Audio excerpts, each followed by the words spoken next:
Assalamualaikum warahmatullahi wabarakatuh.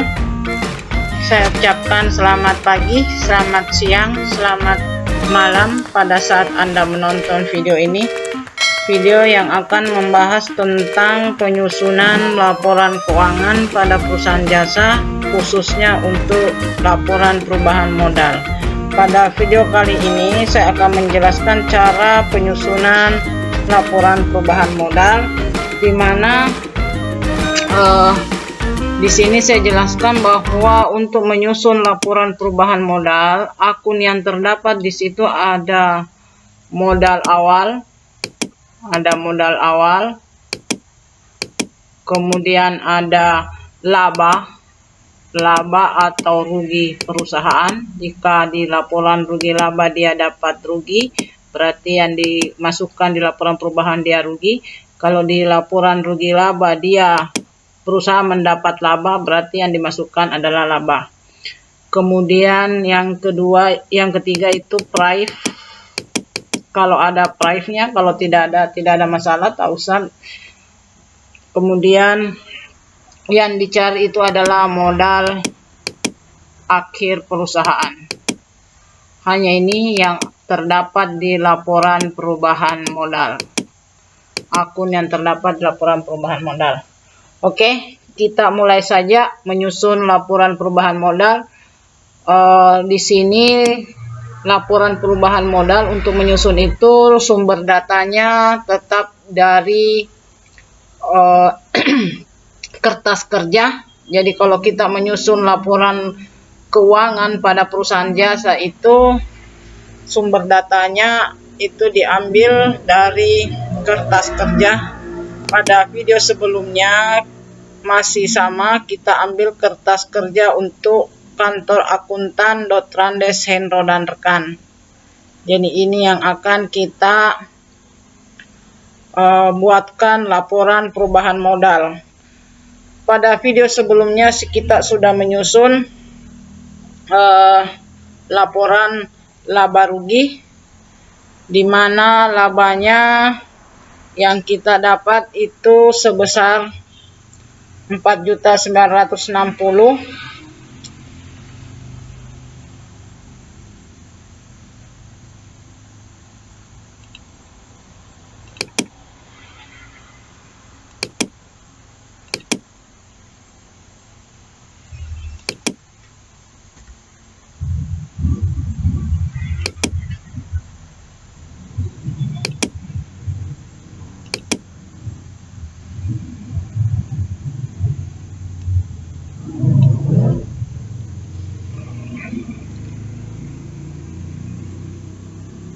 Di mana labanya yang dari laporan rugi laba seperti ini, kita dapat labanya sekian.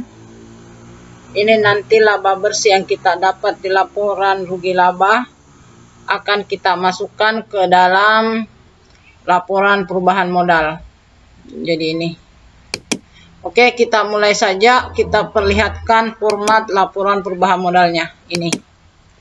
Oke, sebelum kita menyusun laporan perubahan modal, jangan lupa selalu saya ingatkan skop laporan perubahan modalnya, nama kantor perusahaannya, nama perusahaannya, kemudian laporan yang akan dibuat, nama laporannya, kemudian periode akuntansinya.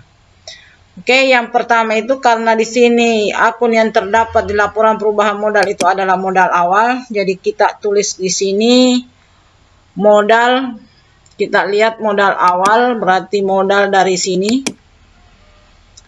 Modal Hendro berarti kita ambil ini modal Hendro. Berarti ini masuk modal awal. Modal Hendro itu yang kita lihat jangan di sini, tapi jangan di neraca saldo, tapi yang dilihat adalah di neraca saldo disesuaikan. Jadi modal Hendro itu sebesar 20 juta. Oke, kita pindahkan. kita tulis modal Hendro itu per 1, artinya 1 Desember 2004 itu sebesar 20 juta. Oke, kalau sudah, setelah itu karena tadi di sini ada laba, dia mengalami laba, berarti kita lihat labanya di laporan rugi laba. Itu labanya sebesar ini. Ini yang akan kita masukkan. Kalau misalnya dia di sini rugi, berarti kita masukkan rugi, tapi kebetulan ini perusahaan mengalami laba, kita masukkan laba bersihnya itu 4.960.000. Oke, kita masukkan.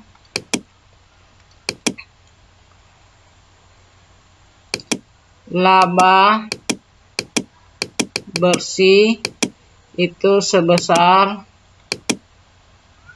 4.960.000. Setelah itu akun yang kedua adalah Prive.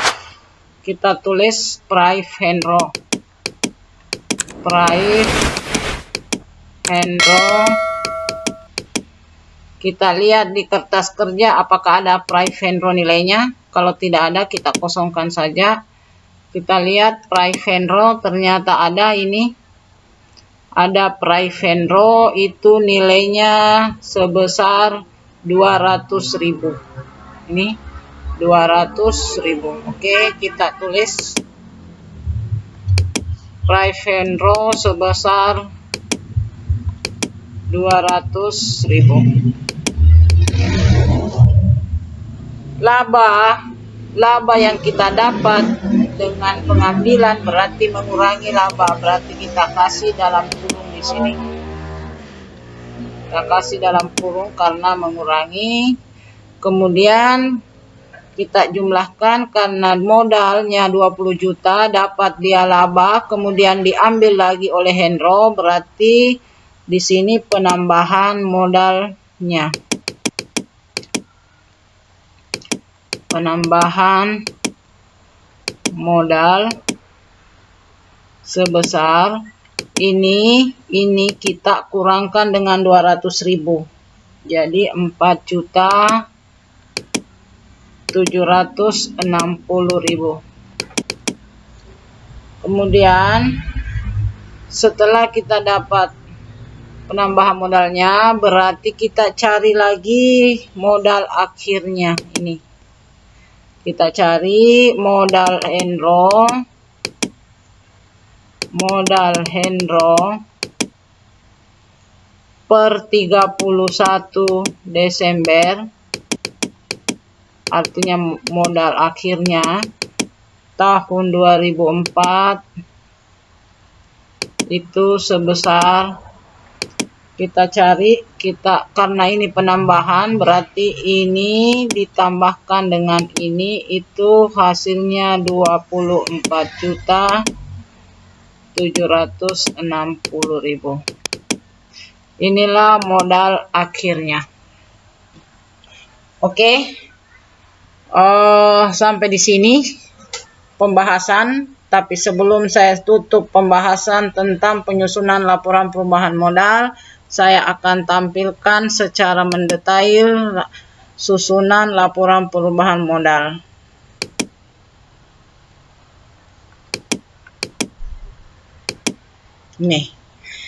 Inilah susunan.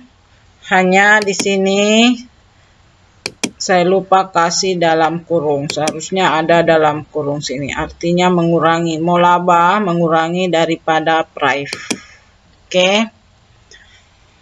Oke, sebelum saya mengakhiri video kali ini, seperti biasa saya akan tampilkan kata-kata bijak untuk video kita kali ini sebagai bahan motivasi untuk kita semua. Inilah kata-kata bijaknya, mudah-mudahan bisa dipahami dan bisa diterapkan. Oke, Sampai di sini saya ucapkan assalamualaikum warahmatullahi wabarakatuh.